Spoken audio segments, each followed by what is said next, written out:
Radikalisme sering dikaitkan dengan terorisme karena kelompok radikal dapat melakukan cara apapun agar keinginannya tercapai, termasuk meneror pihak yang tidak sepaham dengan mereka. Walaupun banyak yang mengaitkan radikalisme dengan agama tertentu, pada dasarnya radikalisme adalah masalah politik dan bukan ajaran agama.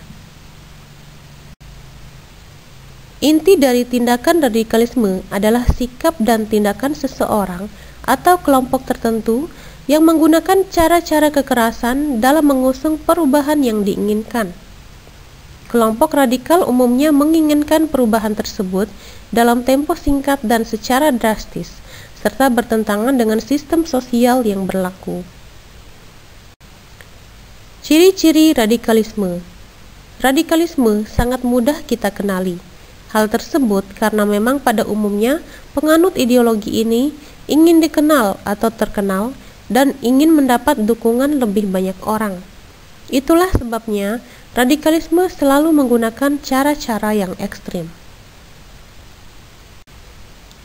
Berikut ini adalah ciri-ciri radikalisme, yaitu antara lain: radikalisme adalah tanggapan pada kondisi yang sedang terjadi. Tanggapan tersebut kemudian diwujudkan dalam bentuk evaluasi, penolakan, bahkan perlawanan dengan keras. Kemudian, melakukan upaya penolakan secara terus-menerus dan menuntut perubahan drastis yang diinginkan terjadi. Kemudian, orang-orang yang menganut paham radikalisme biasanya memiliki keyakinan yang kuat terhadap program yang ingin mereka jalankan. Kemudian ciri-ciri yang lain: penganut radikalisme tidak segan-segan menggunakan cara kekerasan dalam mewujudkan keinginan mereka. Penganut radikalisme memiliki anggapan bahwa semua pihak yang berbeda pandangan dengannya adalah bersalah. Faktor penyebab radikalisme. Mengacu pada pengertian radikalisme, paham ini dapat terjadi karena adanya beberapa faktor penyebab, di antaranya faktor pemikiran. Radikalisme dapat berkembang karena adanya pemikiran bahwa segala sesuatunya harus dikembalikan ke agama, walaupun dengan cara yang kaku dan menggunakan kekerasan. Faktor ekonomi. Masalah ekonomi juga berperan membuat paham radikalisme muncul di berbagai negara. Sudah menjadi kodrat manusia untuk bertahan hidup, dan ketika terdesak karena masalah ekonomi, maka manusia dapat melakukan apa saja, termasuk meneror manusia lainnya. Faktor politik. Adanya pemikiran sebagian masyarakat bahwa seorang pemimpin negara hanya berpihak pada pihak tertentu, mengakibatkan munculnya kelompok-kelompok masyarakat yang terlihat ingin menegakkan keadilan. Kelompok-kelompok tersebut bisa dari kelompok sosial, agama, maupun politik. Alih-alih menegakkan keadilan, kelompok-kelompok ini seringkali justru memperparah keadaan. Faktor sosial masih erat hubungannya dengan faktor ekonomi. Sebagian masyarakat kelas ekonomi lemah umumnya berpikiran sempit sehingga mudah percaya kepada tokoh-tokoh yang radikal karena dianggap dapat membawa perubahan drastis pada hidup mereka. Faktor psikologis. Peristiwa pahit dalam hidup seseorang juga dapat menjadi faktor penyebab radikalisme. Masalah ekonomi, masalah keluarga, masalah percintaan, rasa benci dan dendam, semua ini berpotensi membuat seseorang menjadi radikalis. Faktor pendidikan. Pendidikan yang salah merupakan faktor penyebab munculnya radikalis di berbagai tempat, khususnya pendidikan agama. Tenaga pendidik yang memberikan ajaran dengan cara yang salah dapat menimbulkan radikalisme di dalam diri seseorang. Cara menghadapi radikalisme. Berikut ini 4 strategi yang harus dilakukan untuk memberantas radikalisme, yaitu 1. Meningkatkan pemahaman keagamaan. Radikalisme disebabkan oleh minimnya pemahaman agama. Belajar agama secara dangkal dapat memicu mereka melakukan kekerasan, bahkan atas nama agama.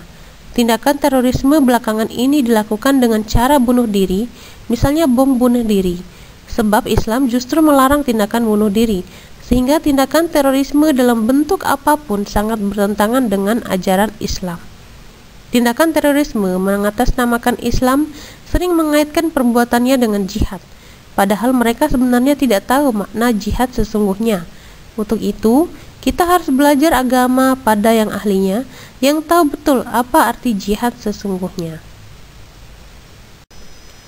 2.